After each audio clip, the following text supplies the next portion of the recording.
Hello, everybody. This is One More Road for the Beer, the podcast where we talk about beer, travel, and food around the greatest cities in Europe where to drink beer. I'm Zachary Johnston. With me, as always, is my beer Sherpa, Joe Stang. Howdy, Zach. Hey, Joe. So, we're back. It's summertime. Where are we going today? We've been keeping this one in our pockets for a while, I know. And finally, we can wait no longer. We are going to talk about the very city in which we sit, in which we know too much. Too much is probably right, yeah. Berlin. Berlin, the city where we live. And probably one of the more interesting beer scenes in Germany, saying, no disrespect to Munich or Cologne or Dusseldorf or Bamberg, but Berlin is just a little bit different because things are a little more on the street here than those other cities. So what are some of the places you can get beer uniquely in Berlin? Berlin is a funny place, right, for beer. I think it has a lot of big, loud believers, but when they point to Berliner beer culture, I think sometimes they point to the wrong things. Right. Maybe they want to point to all the craft beer bars, and I'm sure we'll talk about some of those. But actually, a lot of those bars look like craft beer bars in many other cities.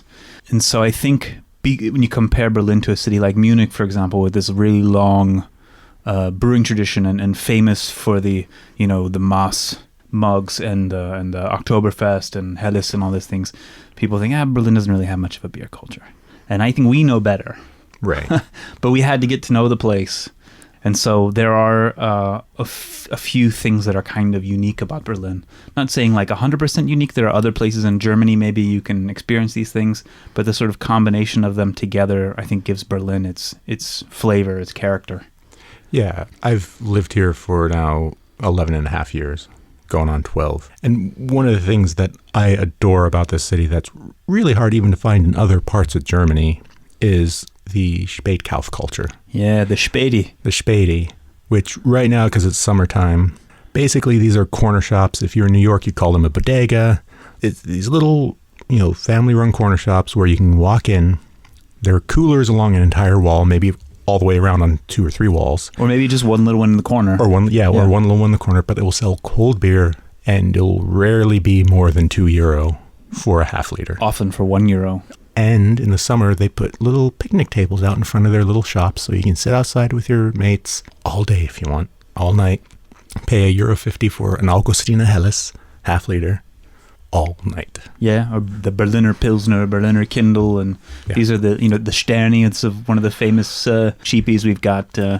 Like sometimes it's 80 cents a bottle. Yeah, which we don't necessarily advocate beer for it to be that cheap. That might actually be too cheap. But if you're on a budget and it's Reinheitsgebot compliant technically, so it's going to be of a certain quality. It's for sure. And now, especially over the last, I'd say 5 years, but 3 years more specifically, the selection has gotten deeper and deeper as both craft culture comes up in Germany in general and Berlin with local bottles coming into play in cans, but also, imports are starting to come in. Like I rolled into one späti on Flughafenstrasse in Neukölln, which is sort of in the east, a very popular way that goes towards Tempelhof, which is a nice park, so you can get off the U-Bahn, which is the metro, walk down the street, and go to a beautiful big park. But there are spätis along that road where you can get a Stone, you can get an Evil Twin, you can get a Founders, legit craft beer that is high-end in the world. And it's still only $3 or $4. Right. Everyone, who likes beer in town has a favorite späti, right? And they know a place that has a great selection of Belgian ones or a great selection of Franconian. For some reason that's unknown to everyone except the owner of the shop. He's got this great selection of Franconian beer but you can find IPAs in a lot of these shops now, and you can drink it on the way. We talk about the späti as a cornerstone. The next cornerstone would be the Wegbier. So it is completely tolerated, allowed, legal here to walk around with an open beer and drink it on the street. Yes. And there are some...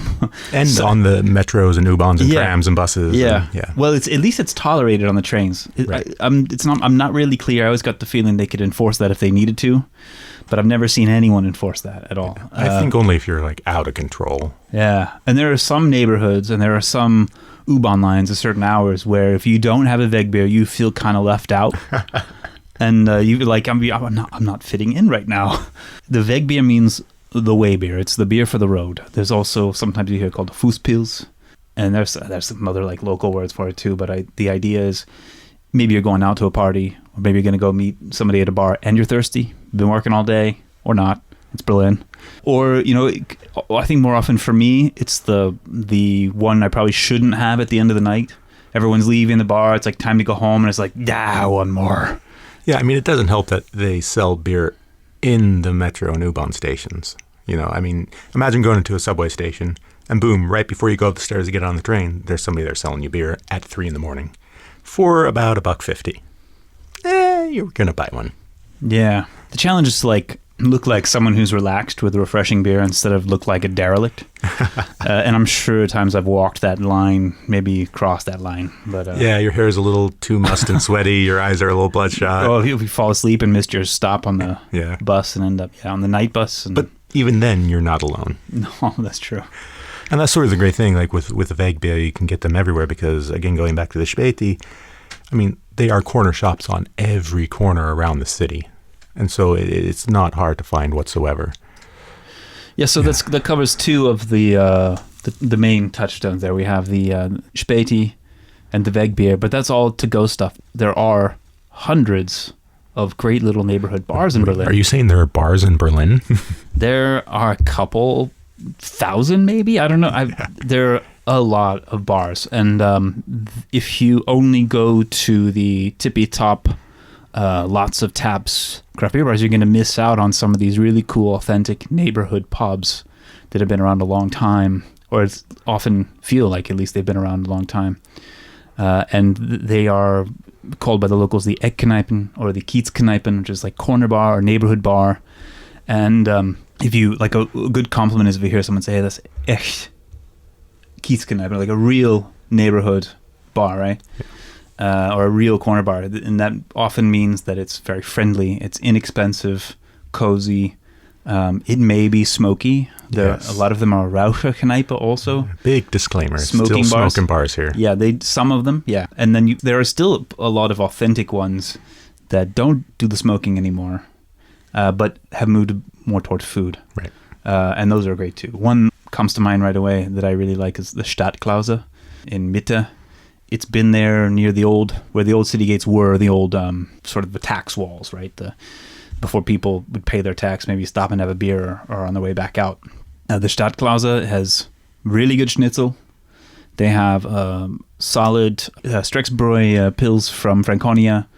The place probably hasn't changed in decades, and it's got a very original decor. There's the Kachelofen and the old tile stove in the corner, and kind of brusque waiters who are used to dealing with a few tourists also, but it feels like a local's place when you're in there. Yeah, there's some great, especially the further sort of east you go into Prenzlauer Berg. There's a few that really you walk into them and you feel like you're back in East Berlin in the 70s or 80s. The decor has not changed. The waitstaff might not have changed. The glassware, the shot glasses, the beer glasses, it's just not changed. And you sit down and yes, people are going to be smoking, and there'll be like guys with mullets and those leather vests sitting in there drinking Euro 80 half liters of beer and taking Euro shots of schnapps at 11 in the morning. And it's an experience that it's transportive to a different time and place where you'll look at the menu and you will not believe the prices. Yeah, they're like little time machines, these places. Are you thinking of the Willy Bresch, for example? For example, yeah. That one has even nicer because besides the sort of authentic ambiance and the low prices and everything else, the beer is Hohenthaler, really solid Bavarian beer. I don't know why is Hohenthaler beer there. It's not a thing you see around Berlin very often, but right. But it's good, solid. Good to get a solid beer, and some of the places you do have to tolerate smoke if you want to experience it, and there's plenty of non-smoking places, but if you want to go to these places. Another, I think technically it's in Prenzlauer Berg, is the Prasnik, and it's like preserved East Berlin. Like there's hardly any decorations. Prices are very low. They have a beer that's brewed for them special at the Zukunft brewery, I believe. I haven't verified that, but that's what I heard anyways. Right. But it's cheap. It is smoky. But when you see it, it's like, this is the real deal, and it hasn't changed in 40 years. Yeah. Speaking of breweries, it's kind of interesting because Berlin's a very transient city. The people from all over the world come here and kind of bring beer from all over the world. I mean, this is a sort of city where you can very easily find New England IPAs, or you can find stouts and different things going on in the craft industry. If you were coming to Berlin, where would a sort of, can't think of a better term, but international modern craft beer bar be that you'd go to first? I think my favorite's Muted Horn. Yeah. If we're talking about craft beer bars. And they have about 20 taps. The reason that I think, for me, it edges out a lot of the others, besides the fact that they're just really friendly. Owned by Canadians, right? Yeah. Yeah. And they'll sometimes say, sorry. Is the first 2 or 3 taps are normally traditional German beers, like usually a couple of lagers and maybe a Weiss beer. And then after that, you get into maybe some really good Belgian stuff. There may be something from like Terrace Bulba from Brasserie de l'Essen or Gueuze from Tilcam, like authentic stuff.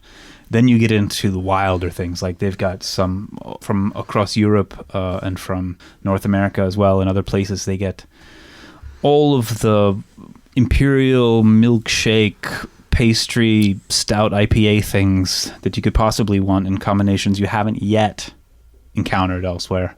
And then a couple of like nitro taps of something really dark and strong and thick, and then a ridiculous bottle list of lambic beers and other wild things. Their bottle list is insane. Yeah. I mean, it's sort of one of those nights. I've sat there far too many nights pulling bottles out of there, and it's still technically Berlin prices compared to those same bottles that you get if you're, say, in LA or New York or Chicago, where it'd be like double, triple the price. Where there, they'll bring an alesmith in from San Diego, and it's still Berlin prices. I don't know how they do it. I don't care. I don't ask. I just enjoy the beer. But it's also great because, they got endless pretzel sticks, endless water. They got good board games. Yeah. They got a nice outdoor bit, and they bring in different food trucks every now and then. Sometimes, yeah.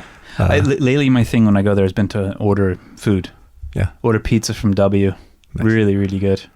There's also really cheap falafel just around the corner. You can bring that in. You can bring whatever food you want in there. When we say really cheap, we mean €1.50, which is about $1.75 for a falafel. Yeah. I mean, it's not the most amazing falafel you'll ever eat in your life, but it's a falafel for €1.50. We're not gourmets here. We're gourmands, obviously. Yes, indeed. Yeah, that's definitely one of my favorite places as well. It's also, like you said, you can drop in there anytime. There will be something good to drink there, period. There's a million places in Neukölln. That's the neighborhood that's in that we could mention.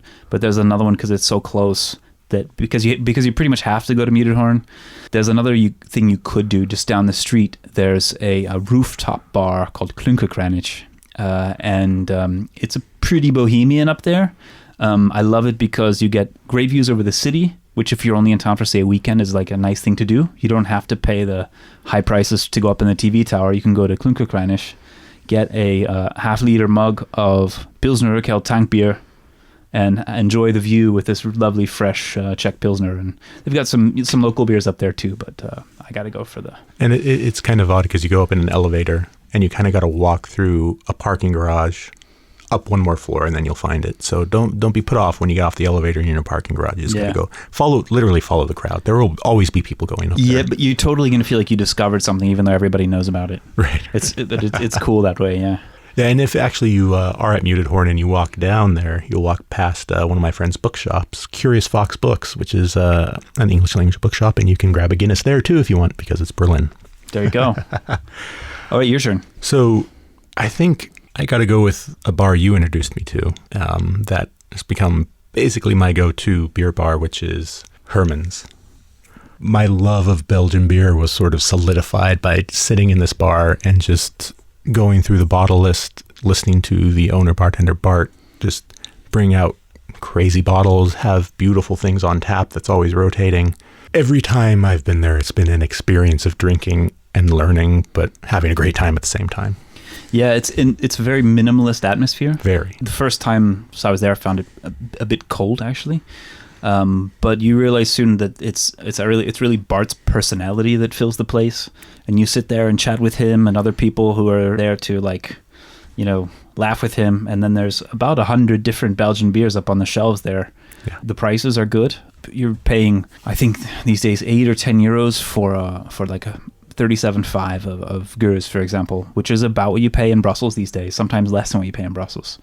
The selection is good enough that it's better than probably 99% of the beer bars in Belgium, and you're paying basically Brussels prices in Berlin. So it's, I mean, if you're into Belgian beer, I think it's a stop that you want to make. Of course, not everybody coming to Berlin wants to drink Belgian beer or... Right. So I think there's a place we know that would be, if you want to wallow in German beer, like Right. especially traditional German beer, it's my local. It's where we have a monthly Stammtisch in this place. It's Forster's Feine Biere in Steglitz. If I were forced to say, it's probably my favorite beer bar in the city. I am biased because I can walk there in 20 minutes. Right. Also because I love German beer too. But he's got 4 regular taps, including the lovely Schöner Hell, really classy, bitterish herbal Moritz Fiege Pils. And then there's always a couple of changing guest taps that are always interesting. It's a small place. It's not it's out of the way. It's not in the cool part of town, but it is a real neighborhood bar. It's out of the way in the sense that you take the U-Bahn to Walter Schreiberstrasse and it's a 10-minute walk from this train station. Right. It's easy to get to. Yeah. But if you look at a map of where the cool places are, it's going to be a detour. It's hard to make For sure. You can't do a crawl from there. I mean, you can, but you're going to be in some Steglitz places that are not necessarily doing craft beer or whatever. But it's cozy. They're friendly. The beer is always served perfectly. They do a very patient pour, so you get the foam that lasts all the way down to the bottom of the glass, and then you finish it and realize you basically need another right away. And it's like home away from home. Yeah, I mean, Forster's is one of those bars that it feels essential if you're in Berlin and you love beer, because he'll also do kegs on the bar of Schlenkerla, and then, you sit there and you kind of can't leave until that keg's kicked. But then on the other side, it's also a great place for some very, I want to say, minimalist German food. And so there's a Pferdewurst, which is a horse meat wurst with beautiful potato salad. They do a good Leberkäse, which is sort of a German meatloaf. They have really good Landjäger, which is sort of the pepperoni sausages that are dry cured. Good pickles, good rye bread, good all this. I mean, it's the food is It's a limited menu and the food's really simple, but the attention to quality is really high. Yeah, you get good stuff there. Yeah, very and homemade. It's homemade. And I have to say, when we're talking about traditional German beers, it's not just Franconian stuff or just Bavarian stuff. He gets barrels of Düsseldorfer Alt beer, and they're on the bar. Does it from Gravity. He's got craft beers too. There are IPAs in there, and but his only limitation is that it should be German beer. So, and I think it's just because nobody else is doing that. It's not a weird political thing or. No, and also he's Sven, the guy who runs the place. He's doing a really interesting thing now that he's starting to release on a small menu on the side, which you'll miss if you don't look around for where the menus are sort of placed on the walls and corners and stuff. He's starting to bring up beers he's aged for a few years in his own cellar, and it'll be beers that you wouldn't necessarily age traditionally, and he's just sort of doing it to see what happens, and if they're good, he's bringing them up and selling them, and you have the ability to have Schlenkler Rauchbier that's 4 years old, aged in the bottle, and it does what you kind of think it will do, in the sense if you've had the Alaskan Porter that's aged for X amount of years, or these flavors start to amp up, or different things come out, and it's kind of fascinating because I don't know of anyone else in Berlin per se who's doing that. Yeah, it's also refreshing, when you have so many great craft beer bars in Berlin, and we need to hit some of them, right? Yeah. That this is it's so different from the rest of them. So what would be we mentioned Muted Horn, but of like sort of classically molded, not modern molded craft beer bars, what would be your next one? I've kind of fallen in love with bottle shops. Okay. Especially bottle shops that you can like sit in and drink all night. And so Bierladen, which is over by Mariendam, which I guess is technically... Is that Schöneberg or is that Kreuzberg? It's Kreuzberg, sort of the Bergmann-Kiez. So if you go to Mariendam, which is a huge intersection of the U6 and U7 U-Bahn lines, can't miss it. Tons of stuff there. A 5-minute walk up from there is this little sort of corner shop, which is actually next to a craft beer bar sort of thing. Bierladen, and it's basically 2 walls of cases of cold beer from all over Germany, and a few Belgians and a few Americans. And in the back they have, I want to say, 6 to 8 taps. That's usually rotating, so you'll get like Mars from Bamberg, and you'll get this, that, and the other. Always great stuff. The best part is the price. I mean, the stuff off the tap is going to be in the €3 to €6 range, but the bottles, especially the German bottles, they're starting off at späti prices, so €20, €50, and then go up from there depending on, how crafty it gets and how unique it gets. The Belgians are a little more expensive, of course, because you can grab a bottle of 3 Fountain and split that with your friends if you want. Big tables in the middle, sort of all communal, a couple little tables outside. And again, it's one of those places you can sit there all day and all night and just really explore the modern and traditional beer scene at the same time. Bottle by bottle, can by can. I like it. I'm going to cheat now. And I'm going to name three bars pretty quickly, because if we go on and on about each one of them, then, but I think they deserve mentioning. So one would be the Monterey bar. Oh yeah. In Prenzlauer Berg. They have a very extensive can and bottle list of weird things that you will be shocked to find in Berlin. Also solid list of 10 taps that lately always include Käsemann pills from Bamberg, which makes me very happy. But, after I taste something weird, then I can settle in with some pills. Used to be a smoking bar, no longer. Yeah. Also, it's great, funky, sort of fun time at night. Yeah, it's a rock party. bar. Yeah, it's a rock bar. It's a rock bar. Yeah. And then I would say Brewery, which is just down the street from where we record this show. And so we often pop in there afterward for a beer. He usually has a couple of decent lagers, and then there's a good kind of weird tap list. I think the really cool thing there is that vintage bottle list. Yeah. Which maybe is more than I usually want to pay, but it's you started looking at it, it's wow, this is cool. And it's only going to get better over time as he builds up these years of barley wines and lambic beers and things. And he also has a shop across the street, down a little bit, Brewery shop, which is a great works as a späti. Yeah. You can pop in there and grab from a huge selection of beers from the coolers, and then walk away with one of your favorites. So yeah, a Schönramme pills for €50. Yeah, there you go. Yeah. And then the other I wanted to mention is Protocol. Ah, interesting. In Friedrichshain. Also Hopfenreich in Kreuzberg. We could go on with some of these. There's a lot of these places. Hops and barley in Friedrichshain. Yeah, places with 20 or so taps usually. Hops and barley deserves maybe mention on its own as maybe we should do that. But so Hopfenreich was one of the first proper craft beer bars in Berlin. And didn't open that long ago, maybe 7 or 8 years ago, 6 or 7 years ago. About that, yeah. And it's near Schlesisches Tor in Kreuzberg. It's a very Kreuzberg kind of place, but it's matured. It's very cozy, candlelit atmosphere. Good mix on the taps, and there's a hedgehog as a mascot that you'll just have to take a picture of, probably. Take a selfie with the hedgehog. It's an interesting neighborhood because it's that sort of bridge between Kreuzberg and Friedrichshain, where it's kind of like both. So you get kind of the funky atmosphere of Friedrichshain, but it's, You get edgy and edgier. And edgier, yeah. Yeah, for sure. And then on the edgier, Protocol's in the middle of that over there in Friedrichshain. Friedrichshain is a great neighborhood for bar crawling. Oh, yeah. It's dangerous over there. And dangerous in the sense that you might not get out before sober. or before dawn, or and Protocol would be, I always think I'm just gonna go into Protocol and just have one beer and go on to another place, and I usually end up somebody orders another, but it's also pretty minimalist craft beer bar, but they get a really interesting selection from Eastern Europe, Russia also, plus good American stuff from Franconia stuff. There is liberal splashes of good taste, let's say, among the randomness there. So I've had a few good Polish craft beers there, I think. There's usually something Polish. But around the corner from there is Hops and Barley. Right. Do you want us to talk about Hops and Barley? I mean, I used to have my birthday parties at Hops and Barley back in the day. Okay. Back when we could allow ourselves to do that before kids came along. It's this sort of kind of, I feel like, almost proto craft beer bar before the scene really blew up here. And so it's a very kind of classic beer bar place, lots of tile, old wood tables. I got the tunes right there when you walk in. Only a few taps of what they're cooking up right now. Usually 4 or 5, I think. You're 4 or 5, yeah. And what they're doing. And a very minimalist bar with a few spirits and things like that. But always a great crowd.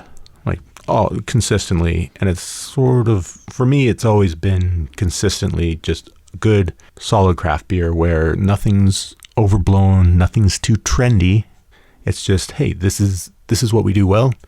enjoy. I really like that place. I like the atmosphere. It's cozy. You can end up sitting next to people and making new friends, and especially if you're in the room in the back. Yeah. But I think if we start getting into breweries, we're going to be here all day. But quality wise, that's might be my favorite brewery in Berlin. Yeah. The actual brewery is now in Marzahn, but every time I go in there, the beer is basically perfect. Yeah. It's one of my favorite pills that you can get in that's brewed in Berlin. It's nice and like it's herbal, hoppy, and bitter. And then their seasonal beers are really nice too. They're usually playing around with lots of Czech hops, maybe making like highly ales with lots of Saaz in them for some reason. And I don't know, but it works. And I like what they do there very much. Yeah. It's interesting as well because now, over the last, like I said before, 3 to 5 years, things have really blown up. And so, if you want to go to BrewDog, you can go to BrewDog. If you want to go to, well, now Stone is going to be BrewDog as well. I thought we were going to get through this whole show without mentioning Stone, BrewDog, or Mikkeller. I know, and like all that's here. But for me, it's sort of like I rarely go to those places because what's already here is good. I mean, even if you go, so if you're not far from where we are right now in Kreuzberg, there's a place called Markthalle 9. And in one of the back corners, there's a little brewery that's been there for years and years, and they've been plugging away, making great craft the way they want to make it, and it's consistently, in my opinion, fantastic. It's gotten better over the years, I'll say. Right. Yeah, it's gotten better and better. It used to be for me hit or miss, but lately every time I get one from there, it's like, oh yeah, these guys are really good. Yeah, they've been there for a while, and it's another one of those places. So Markthalle 9 is Thursday through Sunday. Sometimes that varies, but a whole bunch of food people come in. You can get oysters on the half shell. You can get barbecue big stuff. You can get burgers. You can get meatballs. You can get cheese. You can get ramen burgers. Generally, if you can think of it in a trendy food sense, it's going to be there. And so it's a wonderful place if you're here on the weekend to go and just wander around, eat some great food. Maybe if you're here with an Airbnb and you want to take some food home and cook it, you can get it. There's an amazing butcher there. There's fruit. There's vegetables, things like that. But then you got to go grab a beer in the corner. Absolutely, yeah. I had the stout last time. It was like 7% and really rich, and it was in the middle of winter. It was snowing outside. I was like, this is just what I needed. Yeah. Berlin's a very neighborhood-based city, and it's sort of like you can easily get stuck in one neighborhood. Like we were saying with, like in Friedrichshain, hops and barley, you could end up walking around there for 48 hours and not go to sleep and hit a different bar every hour. For sure, yeah. But let's go to a different part of the city. Let's go up sort of north central in Wedding. Yeah, so I love this little triangle up there. There's more in Wedding than just these, but you have the Hops and Barley bottle shop, which is maybe, for all things considered, the best bottle shop in Berlin. You have Eschenbräu Brew Pub, which again, like Hops and Barley, is just really good quality and been doing it for a long time. Yeah. And then you have the Vagabond Brew Pub, started by 3 American guys, but over time it's evolved into this real neighborhood place. And the beers are, even though they brew on this really tiny kit, the beers are always good. Yeah. And they're actually getting ready to expand into a bigger brewery up there, which should be pretty interesting. I think they'll have a tasting room and everything. But I like that little pub. Yeah, the pub is amazing. Yeah, it's a Kiezkneipe. Yeah, it's a neighborhood bar. With some of the better craft beer I think you can get in the city. Because the people who go there and drink really care about the beer. But everybody cares about a beer in the way that's not snobby about it. It's like, no, this is good beer. We're here because it's good beer. Let's enjoy it together. Have a good time, have a chat, listen to some music, blah, blah, blah, They also have a really excellent brewer, Eric Mell, who is able to, work this tiny kit, and somehow make everything consistent off of it, and which is a real trick. And that's what's sort of interesting about Berlin right now is there's so many brewers doing interesting things. I mean, there are so many places that we can't even begin to mention in only 30 minutes. I kind of feel like when you go to a place like Vagabond, you're going to probably bump into another brewer. You can strike up a conversation, and they're going to lead you to a couple different places here, there, and everywhere because there are so many places to go in Berlin. Yeah, Eschenbräu, also very good little brew pub. Really solid pills and always playing around. The seasonals change all year. There's like a calendar of seasonals you can see on the website. Good sort of like Bavarian-ish food with crusty pretzels, and then I think most of the year it's like a cellar bar. But then they have a nice like beer garden, and that's kind of, I think it's more of an attraction. And it's very much a neighborhood brewery. I mean, the people there love it and they take care of it and support it, and it doesn't need tourists going there.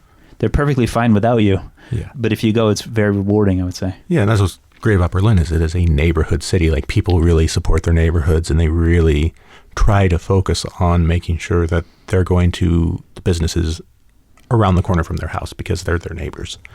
But what's interesting as well about that is, you just mentioned a beer garden. Berlin does have, in my opinion, great beer gardens, even though you might automatically think of Bavaria and Bamberg or Munich for their beer garden culture, which is massive. Of course, there aren't beer gardens in Berlin where they can seat 7,000 people like in the English Garden in Munich, but there are some pretty great beer gardens here. Like, one of my old school favorites was Schlussenkreuz, which is by the zoo. Mm-hmm. You actually walk past the zoo to get to it. You can drive to it on the backside, but you have to walk to it basically if you're coming from public transportation.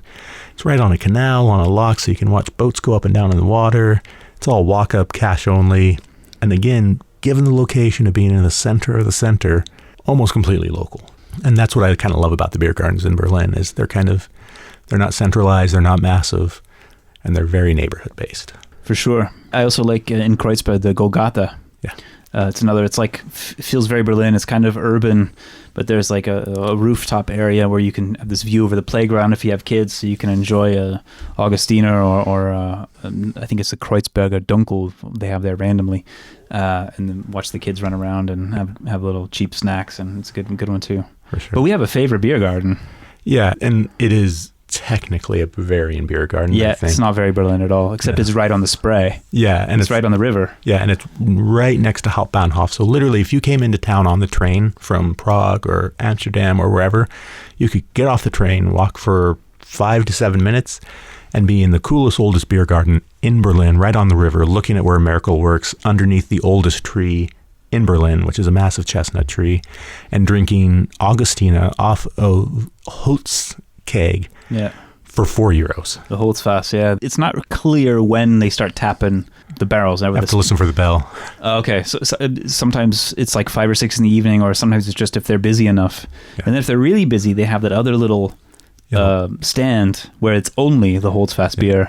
And so you don't have to mess around with the people who just want to buy like soda pop and pretzels. You just go straight to the barrel man. Yeah. What's great is that it's a big sort of classical beer garden next to the river under a tree, but there's a restaurant attached where you can have like sit down service and order your schnitzel and everything. But in the back, there's a walk up service, so you can get a Schweinhaxe, which is a roast pork knuckle, or a half a roast chicken, or some beer cheese and chips and currywurst and all that. All walk up with a tray, and then the next side is where you get the beer, and they'll have Edelstoff, Dunkels. A Hefeweizen, or the Hefeweizen in the bottle? Yeah, I don't know. I don't remember. I only get the Helles. And then the Augustina Helles. And so the half liter is $4.40, but a liter in a Maas is only $7.70 for the Helles. Is that right? Yes, $7.70 for a liter of Augustina Helles off the tap in Berlin. A 5-minute walk from the main train station. That's cheaper than Munich. Yeah. That's cheaper than Munich. And it is phenomenally tasty. Yeah, that's like, it's the classic addictive, sublime, boring but sublime Helles. I mean, it's just very comforting. Very comforting, especially on a hot summer day. Under that ancient tree in the shade, watching the boats roll by on the river. I mean, it's just... Absolutely. And there's a little playground there for the kids. Yeah. And the ice cream. And it's one of those places where it's like, oh, it's right by the train station. It sounds touristy. And it's like, yes, tourists are there, of course. Expats are there, college students are there, locals are there, because people live around there too. And so it's as local as it is touristy. And, you're more likely to hear German than you are English or French or Spanish or Portuguese or Russian or what have you. And so don't let the location turn you off from going there, because it is, to me, it's the place. Like, let's say, for instance, you're coming to Germany, but you don't have time to go to Munich, but you want to have that experience of a beer garden. This will give you that to a T, and you'll spend less money. Yeah, that's right.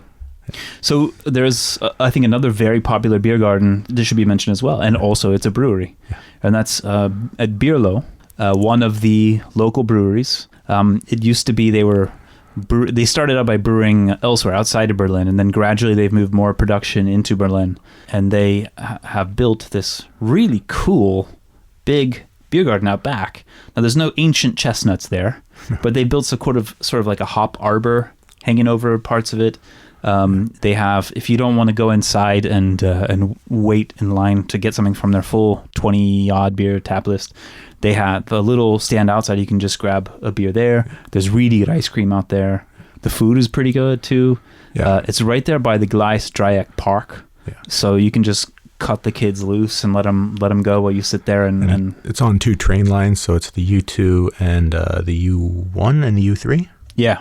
And so it's very easy to get to. The trains are elevated there, so the trains are going overhead. It's a whole bunch of containers that they turned into their space. And the food's sort of barbecue, mac and cheese thing going on. Yeah. By the way, if you want to eat there in the restaurant, there's like food counters outside. Yeah. And the food's good, like I said. But if you want to sit down and they have a chef there who specializes in smoked foods, does especially smoked vegetables. And it's kind of expensive. It's also really good. And they do also smoked meats as well. And I think that, but you got to make a reservation because when the restaurant is open, it's often packed. And I would argue that if you're going to try the specialty of Berlin, Berliner Weisse, which is a wonderful low ABV sour beer that I'm in love with, in my opinion, the Berliner Weisse at Berlo that they pour in the summer there, with no shoes, no sweetener in it, just the standard, is a good place to start. It's when it's not so sour. Yeah. It's like a soft tartness and you can drink a lot of it. Yeah. And then you can start exploring other Berliner Weisses that you'll find around the city because it goes in a whole bunch of different directions. There are some people doing some crazy, wonderful stuff with Berliner Weisse right now. Yeah, we got to mention Schneeeule. Yeah. Because they're the brewers who are making the real authentic throwback Berliner Weisse where it's mixed fermentation. So it's not just that little bit of lactic sourness, which is what the world has been copying, thinking that's the real thing. They have this more historically accurate with Brettanomyces, and so there's this funk to it, and then it evolves with age. It's like the lambic of Berlin, basically. Yeah. And a good place to find it is it's a shop and a bar. There's Biro in Mitte, very central place, and it's easy to get to. Friendly place, 4 or 5 fridges full of strange stuff, and I think 4 taps now. Some little tables outside and tables inside, and basically just look for the little stubby bottles with Schneeeule on it. I think it has an owl, right? Yeah, Schneeeule means snowy owl. Yeah, snowy owl. So and they're always in stubbies. They're starting to pop around a lot more, especially in the bottle shops that are more crafty. But I think Berliner Weisse is a good place to end. We have to end somewhere, right? Unfortunately. So basically, yeah, come to Berlin, drink Berliner Weisse. That's what we'll end on. Yeah, that's a good idea. Yeah. I have to say something, maybe announce something even. I have written a beer guide to Berlin, and I have not yet published it. I've been busy, but I'm almost, like, I have to tweak a couple of knobs and add a little bit of art, and then I'm going to self-publish this thing. And follow me at Thirsty Pilgrim, and you can find out when there. It should be really soon, I hope. And we'll announce it at One More Road for the Beer as well on all our socials. We also have to announce that we're going on a short hiatus over the summer, and we'll be back soon. So, I mean, it's summertime. We got things to do, beers to drink, whatnot, places to go. And so, yeah, this is it for now. Come to Berlin, drink Berliner Weisse. Look out for Joe's Guide to Berlin.